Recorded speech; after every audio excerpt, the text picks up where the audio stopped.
qof hebel waa la iska dhigi karaa laakiin markay gabadha iyo wiilku ay isla korayaan ay waalidku isla joogaan gabadhu way ka baarisan tahay waxa kale kaga duwan tahay dhinaca xilkasnimada ayadoo yar ayay gurigooda markay joogaan ayay ka xilkasan tahay oo gabadha guriga baahidiisa iyo wuxuu u baahan yahay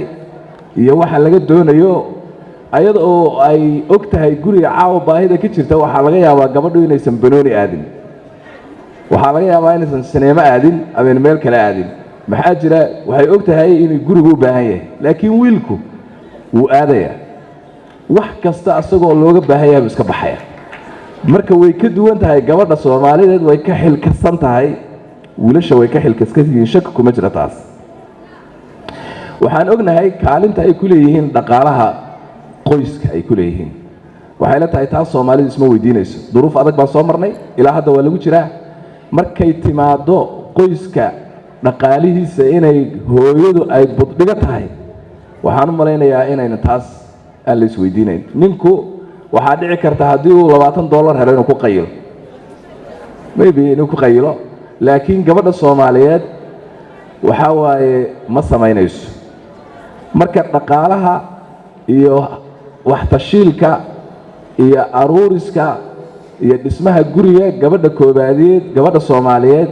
kaalinta ay ku leedahay waynu naqaanaa aniga iyo ayagaba ku jira inaan fursad dambe haweenku siinin waxaan ku faraxsanahay madaxweynaha jamhuuriyadda federaalka Soomaaliya Professor Xasan Sheekh Maxamuud iyo hadalkaaga inaan ka dhabayno haddaan nahay haweenka Soomaaliyeed amni iyo arrimaha bini'aadanimo haddii Allah uu ogolaado mudane ra'iisul wasaare waxaan ku faraxsanahay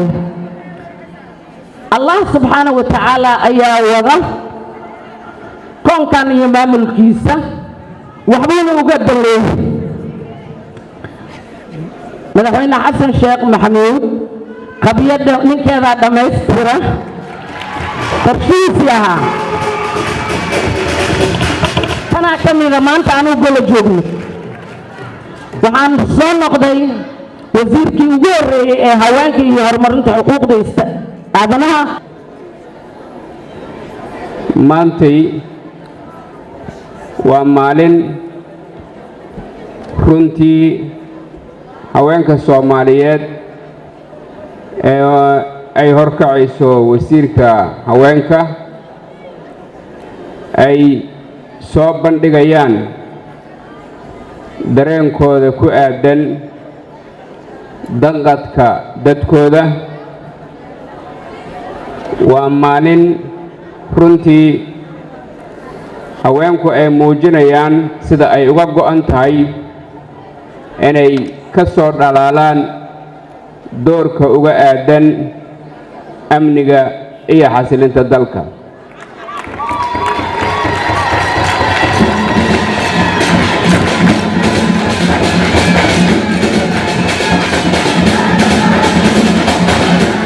waan soo joognay waana garanaynaa muhiimadda ay haweenku u leeyihiin xasilinta amniga dalka marka xaaladdu ay dhab joogto haweenka laga gartaa dhaqdhaqaaqooda runtii xarumaheena inuu nagu soo booqdo sigoo qarax xambaarsan oo nalaynaya